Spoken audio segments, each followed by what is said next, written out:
झड़ गई पूंछ रोमांच झड़े, पशुता का झड़ना बाकी है, ऊपर ऊपर तन संवर गया, मन का संवरना बाकी है।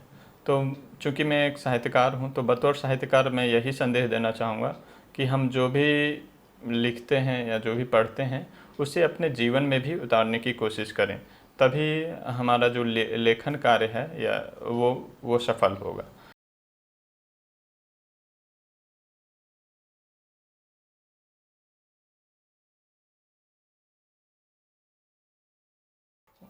नमस्कार, मैं प्रीति कुमारी आप सभी का बहुत स्वागत करती हूँ आसिफ एकेडमी के खास कार्यक्रम द गोल्डन आवर में। आज जिस शख्सियत से मैं आप सभी को मिलवाने जा रही हूँ, अब ये किसी भी परिचय के मोहताज नहीं है। अब तक इनकी 4 पुस्तकें 3 भाषाओं में आ चुकी हैं। तो आइए मिलवाते हैं उनसे आप सभी को। ज्ञान जी, आपका बहुत बहुत स्वागत है हमारे कार्यक्रम द गोल्डन आवर में। जी, बहुत बहुत धन्यवाद। सबसे पहले तो आसिफ एकेडमी के द्वारा जो ये गोल्डन आवर जो शुरुआत की गई है, इसके लिए मैं आसिफ एकेडमी के संचालक आसिफ जी को बहुत बहुत बधाई देता हूँ और आप सभी का मैं धन्यवाद अर्पित करता हूँ कि आपने आज मेरे लिए समय निकाला। आपका भी बहुत बहुत धन्यवाद हमारे इस कार्यक्रम में अपना कीमती समय देने के लिए। तो चलिए आपके बारे में कुछ जानते हैं। आपने अपनी प्रारंभिक शिक्षा कहाँ से शुरुआत की थी? मेरा नाम अनंत ज्ञान है और मैं अपना परिचय काव्यात्मक रूप में देना चाहूँगा कि तुंगी माँ हूँ पर्वतों की, तुंगी माँ हूँ पर्वतों की, भंगी माँ हूँ भावों की, मैं निरिच्छ निर्भिमान हूँ, मैं अनंत ज्ञान हूँ। छाँव भी हूँ धूप भी, शीतल एक कूप भी, मैं अंगार श्रृंगार की पहचान हूँ, मैं अनंत ज्ञान हूँ। मैं अनंत ज्ञान और मैं फ़िलहाल अभी हजारीबाग सिविल कोर्ट में बतौर असिस्टेंट कार्यरत हूँ और अभी फ़िलहाल लेखन का कार्य भी चल रहा है साथ ही साथ।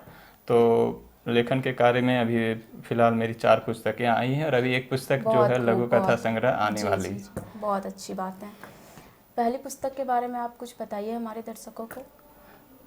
जी, ये जो पहली पुस्तक है ये फूल से सुंदर बच्चे हैं और इसमें बच्चों के लिए 100 कविताएं हैं और सभी कविताएं मनोरंजक है, प्रेरक है, बच्चों को यह प्रेरित करने वाली सारी कविताएं हैं और ये किताब अभी अमेजन पर उपलब्ध है। फूल से सुंदर बच्चे ये मेरी पहली पुस्तक है। आपकी जो भाषा है, आप सबसे ज़्यादा कौन से भाषा में किताबें लिखते हैं? जी, फ़िलहाल तो मैं अभी हिंदी में ज़्यादा लिखता हूँ, लेकिन अभी फ़िलहाल मेरी एक खोटा में भी एक पुस्तक आई है और एक अंग्रेजी भाषा में भी एक पुस्तक आई है, तो ज़्यादातर मैं हिंदी में लिखता हूँ। अच्छा सर, आपको लिखने की रुचि कहाँ से कब से आई? आपको कैसे, आप शुरुआत कैसे किए कि मैं बुक लिखना है और ये इसमें इंटरेस्ट कैसे आया? ये लेखन का कार्य तो मैं फ़िलहाल 2006 से कर रहा हूँ। अच्छा। और काफ़ी समय भी हो गया लिखते हुए। तो जो लेखन में रुचि जो है सो मेरे घर में जो साहित्यिक माहौल रहा है उसके कारण से आई। पापा भी लिखते हैं, पापा की भी किताबें आई हुई हैं। आप अपनी कुछ रचनाएं से कोई कविता सुनाना चाहेंगे? कविता तो फिर मैं इसी पुस्तक से मैं सुनाता हूँ। एक कविता है, छोटी सी कविता मैं आप लोगों को आपके चैनल को के माध्यम से प्रस्तुत करना चाहूँगा। मम्मी क्यों मुस्कुराती है। ये बाल कविता है कि जब भी खाना पकाती है, जब भी खाना पकाती है या जब स्वेटर बनाती है, मुझे समझ नहीं आती है मम्मी क्यों मुस्कुराती है। मेरा होमवर्क कराती है या कपड़े छत पर फैलाती है, मुझे समझ नहीं आती है मम्मी क्यों मुस्कुराती है।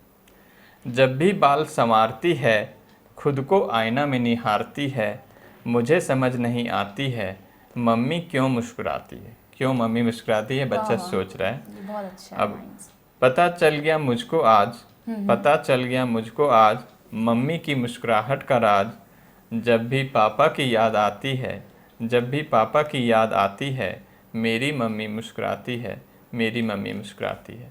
तो एक छोटी सी कविता थी इसी की पुस्तक से। सर, आप अपनी और पुस्तकों के बारे में बताएं। जी, तो ये तो फूल से सुंदर बच्चे हैं जिससे मैंने अभी कविता पाठ किया। एक और पुस्तक आई है पेंसोर जिंदगी, ये खोटा कविता संग्रह है। एक बच्चा पार्टी जिंदाबाद है, ये बच्चों के लिए इसमें कहानियाँ हैं, छोटी छोटी कहानियाँ हैं। और फिर एक पुस्तक और है, यू आर नॉट एलिजिबल, ये इंग्लिश की पुस्तक है। आप खोटा से कुछ हमें सुनाना चाहेंगे? जी बिल्कुल, मैं इसी पुस्तक से एक कविता मैं आप लोगों को सुनाना चाहूँगा। वो है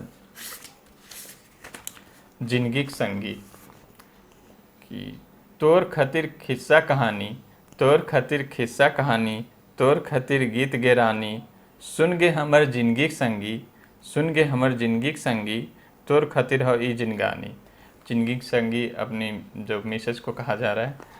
बड़ी बेस लागत तोर चाय चाय, बड़ी बेस लागत तोर चाय चाय, ना सुन ले कनवा लागे साए साए, जे दिना गे संगी तू नाय टरटराए, भग भग करे जा हमर थरथराए। बेंडाए जाहो सभिन काम काज, खाए के क्रिया कहो हियो आज, रात दिन जपो हियो तोरे नाम, करे नाय पारो हियो कोनो काम। सगरे खिन देखो हियो तोरे व्हाट्सएप, कहूँ कोनो मैसेज तो नाय गेल टेप, हुलकते रहो हियो स्टेटस आ डीपी, तभी रहो हो कंट्रोल में तोर बीपी। तोर खतिर खिस्सा कहानी, तोर खतिर गीत गेरानी, तोर नखरा पुटानी सब लागे सुहान, तोरे संग हवे हमर सांझ बिहान।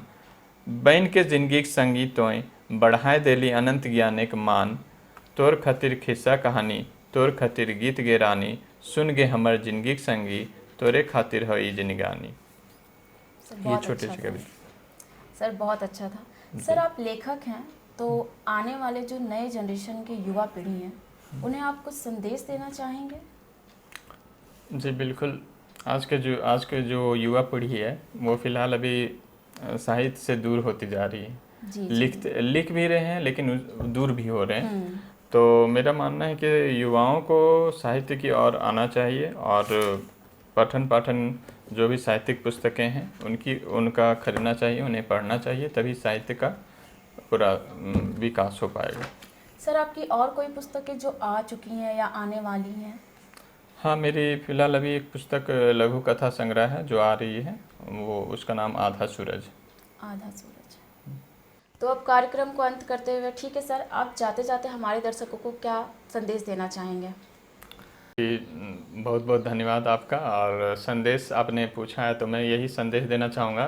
फ़िलहाल तो मैं ये एक पंक्तियाँ दिनकर जी की एक पंक्ति है वो कहना चाहूँगा कि झड़ गई पूँछ रोमांच झड़े, पशुता का झड़ना बाकी है, ऊपर ऊपर तन संवर गया, मन का संवरना बाकी है। तो चूँकि मैं एक साहित्यकार हूँ तो बतौर साहित्यकार मैं यही संदेश देना चाहूँगा कि हम जो भी लिखते हैं या जो भी पढ़ते हैं उसे अपने जीवन में भी उतारने की कोशिश करें, तभी हमारा जो लेखन कार्य है या वो सफल होगा। इसलिए हम लोगों को चाहिए कि हम जो अपना मतलब कार्य कर रहे हैं उसके प्रति हम सजग रहें। जी बहुत बहुत धन्यवाद। और मैं आसिफ एकेडमी का भी बहुत बहुत धन्यवाद देता हूँ कि उन्होंने मेरे लिए समय निकाला। बहुत बहुत शुक्रिया सर आपका हमारे कार्यक्रम में टाइम देने के लिए। जी बहुत बहुत धन्यवाद।